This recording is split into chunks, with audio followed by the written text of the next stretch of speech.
नमस्कार मंडळी. आता तब्बल 3 महिन्यांनी जिम मध्ये जेसीचं आगमन होणार होतं, म्हणून त्यासाठी पहाटेची जेसी उठली होती.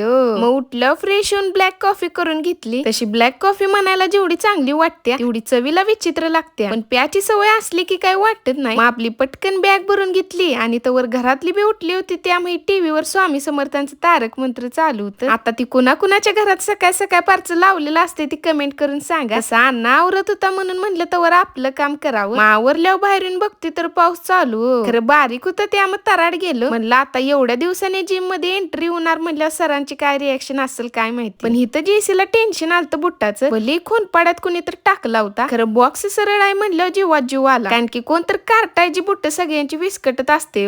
गेल्यावर सरांशी भेटून ही जिम मध्ये रिंग लाईट आहे त्या स्टँडला कॅमेरा लावला आणि चुडदिशी बोट तेन घालून पाणी पिऊन पहिला लुजनिंग केलं आणि मग कार्डिओ करून सगळ्या मिक्स मशनी घेत होतं. खरं ही कार्ट बळण सारखं कॅमेरा पुढे येऊन पिडत होतं.